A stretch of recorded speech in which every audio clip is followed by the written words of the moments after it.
क्या आपने कभी सोचा है कि हम हर दिन लगभग 20,000 बार सांस लेते हैं? लेकिन क्या हमें पता है कि इस सांस में कितनी शक्ति छिपी हुई है? क्या यह संभव है कि अगर कोई व्यक्ति सांस लेते समय सही शब्द बोलना सीख जाए, तो उसका मन, उसकी ऊर्जा और उसकी दिशा पूरी तरह बदल सकती है? क्या सच में सांस के साथ बोले गए शब्द सीधे हमारे मस्तिष्क को प्रभावित करते हैं और धीरे धीरे हमारी वास्तविकता को बनाना शुरू कर देते हैं? और अगर यह सच है, तो क्या हम अभी तक अपनी सबसे बड़ी शक्ति को समझ ही नहीं पाए हैं? बुद्ध ने ध्यान और जागरूकता की जो विधियां सिखाईं, उनमें सांस को सबसे महत्वपूर्ण स्थान दिया गया। उन्होंने कहा था कि सांस ही वह पुल है जो शरीर, मन और चेतना को जोड़ता है। जब सांस तेज होती है तो मन भी बेचैन हो जाता है। जब सांस शांत होती है तो मन भी धीरे धीरे शांत होने लगता है। लेकिन बहुत कम लोग जानते हैं कि सांस सिर्फ मन को शांत करने का साधन नहीं है। यह एक ऐसा माध्यम भी बन सकती है जिसके जरिए व्यक्ति अपने विचारों और शब्दों को गहराई तक पहुंचा सकता है। ध्यान परंपराओं में कहा गया है कि जो शब्द सांस के साथ जागरूक होकर बोले जाते हैं, वे सिर्फ आवाज नहीं रहते, वे धीरे धीरे मन के भीतर एक संकल्प बन जाते हैं। और जब कोई संकल्प बार बार सांस के साथ दोहराया जाता है, तो वह मस्तिष्क में एक नई दिशा बनाना शुरू कर देता है। यही कारण है कि प्राचीन साधक कहते थे, अगर कोई व्यक्ति अपनी सांस को समझ ले और सांस के साथ बोलना सीख ले, तो उसके भीतर एक ऐसी शक्ति जागती है जो उसके पूरे जीवन की दिशा बदल सकती है। लेकिन सवाल यह है कि सांस के साथ बोलने की यह विधि आखिर है क्या? और ऐसा क्या बोला जाए जिससे शब्द सिर्फ शब्द न रहें, बल्कि एक परिवर्तन की शुरुआत बन जाए? यही वह रहस्य है जिसे बुद्ध की ध्यान विधियों में गहराई से समझाया गया है। बहुत पहले जब लोग ज्ञान की तलाश में गांव-गांव घूमते थे, तो उनमें से कई बुद्ध की शिक्षाएं सुनने आते थे। कुछ राजा थे, कुछ किसान थे, कुछ साधु थे और कुछ आम यात्री थे जो बस एक बात समझना चाहते थे, जब जिंदगी शांत लगती है तब भी इंसान का मन बेचैन क्यों रहता है? एक शाम जब सूरज धीरे धीरे पेड़ों के पीछे छिप गया और हवा शांत हो गई, तो साधकों का एक ग्रुप बुद्ध के चारों ओर इकट्ठा हो गया। जंगल शांत था और सिर्फ पत्तों के बीच से हवा के चलने की हल्की आवाज सुनाई दे रही थी। कुछ पल चुप रहने के बाद बुद्ध ने उनकी तरफ देखा और एक आसान सा सवाल पूछा, आप एक दिन में कितनी बार सांस लेते हैं? लोगों ने एक दूसरे को देखा। किसी को जवाब नहीं पता था। बुद्ध धीरे से मुस्कुराए। हजारों बार, उन्होंने कहा। फिर भी ज्यादातर लोग अपनी पूरी जिंदगी बिना एक भी सांस के बारे में जाने गुजार देते हैं। साधकों ने ध्यान से सुना। बुद्ध ने फिर कहा, आप जो भी सांस लेते हैं उसमें एनर्जी होती है, उसमें अवेयरनेस होती है, लेकिन इससे भी जरूरी बात यह है कि उसमें आपके मन की दिशा होती है। सुनने वाले उत्सुक थे। बुद्ध ने धीरे से एक गहरी सांस ली और फिर शांति से छोड़ी। जब सांस बेचैन होती है, उन्होंने धीरे से कहा, तो मन बेचैन हो जाता है। जब सांस शांत हो जाती है तो मन शांत होने लगता है। लेकिन फिर बुद्ध ने कुछ ऐसा कहा जिसने सबको हैरान कर दिया। सांस सिर्फ मन पर ही असर नहीं डालती, इसमें आपके शब्दों की ताकत भी होती है। साधक कंफ्यूज दिखे। बुद्ध ने समझाया, बिना अवेयरनेस के बोले गए शब्द हवा में गूंज की तरह गायब हो जाते हैं, लेकिन सांस और अवेयरनेस के साथ बोले गए शब्द मन में और गहराई तक जाते हैं।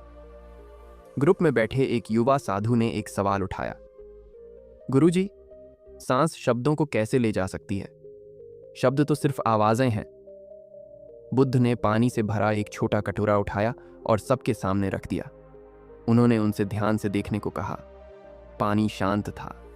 फिर बुद्ध ने धीरे से अपनी उंगली से पानी की सतह को छुआ। तुरंत कटोरे में छोटी छोटी लहरें फैलने लगीं। क्या तुमने वह देखा? बुद्ध ने पूछा। सबने सिर हिलाया।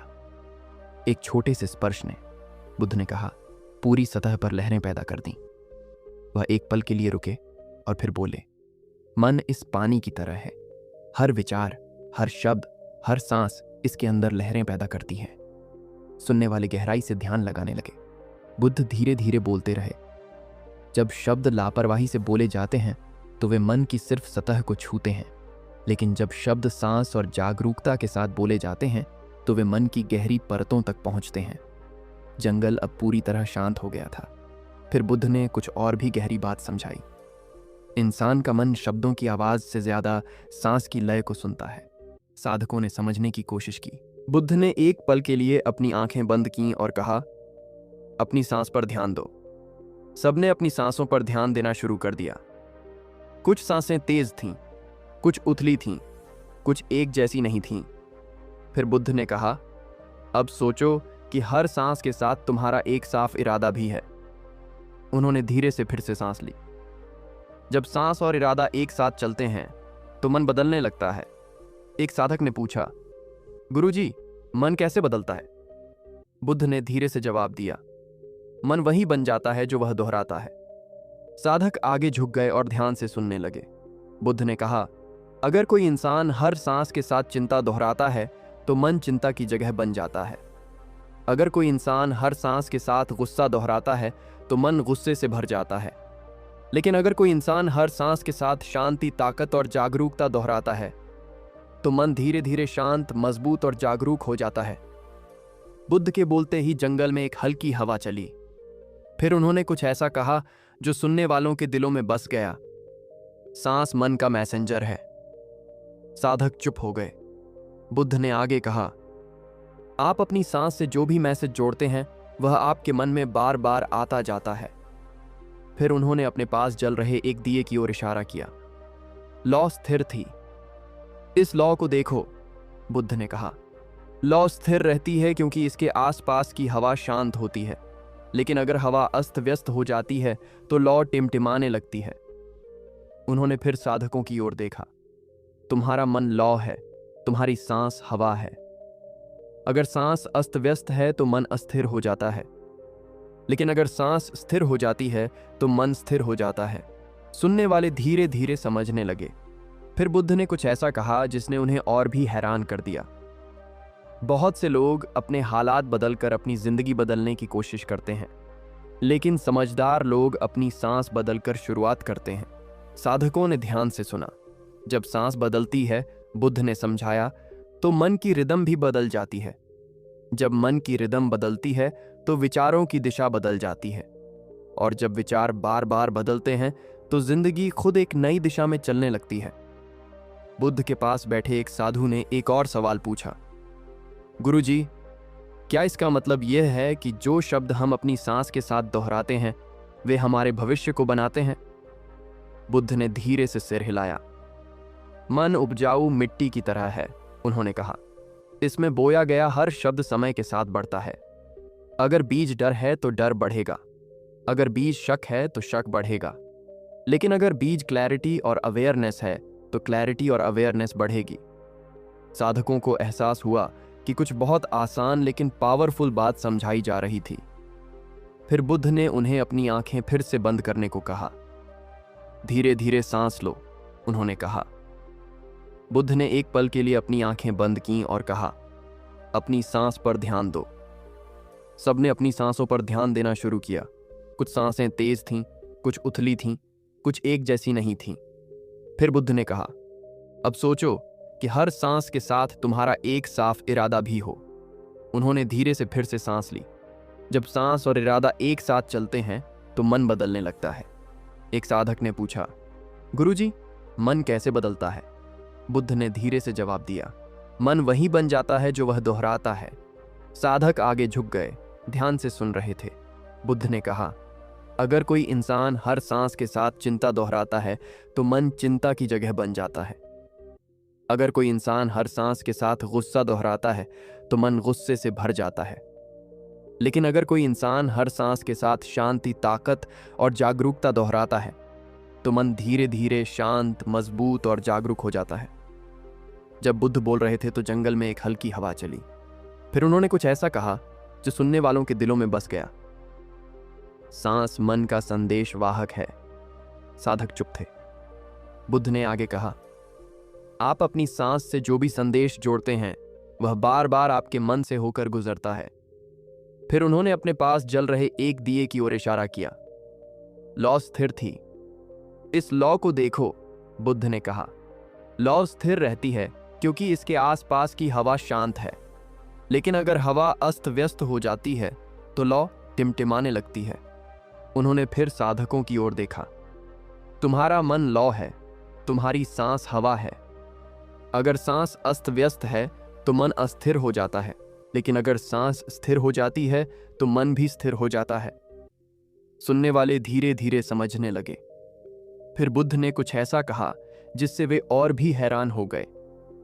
बहुत से लोग अपने हालात बदलकर अपनी जिंदगी बदलने की कोशिश करते हैं, लेकिन समझदार लोग अपनी सांस बदलकर शुरुआत करते हैं। साधकों ने ध्यान से सुना। बुद्ध ने समझाया, जब सांस बदलती है तो मन की रिदम बदल जाती है। जब मन की रिदम बदलती है तो विचारों की दिशा बदल जाती है, और जब विचार बार बार बदलते हैं तो जिंदगी खुद एक नई दिशा में चलने लगती है। बुद्ध के पास बैठे एक साधु ने एक और सवाल पूछा, गुरु, क्या इसका मतलब यह है कि जो शब्द हम अपनी सांस के साथ दोहराते हैं वे हमारे भविष्य को बनाते हैं? बुद्ध ने धीरे से सिर हिलाया। उन्होंने कहा, मन उपजाऊ मिट्टी की तरह है। इसमें बोया गया हर शब्द समय के साथ बढ़ता है।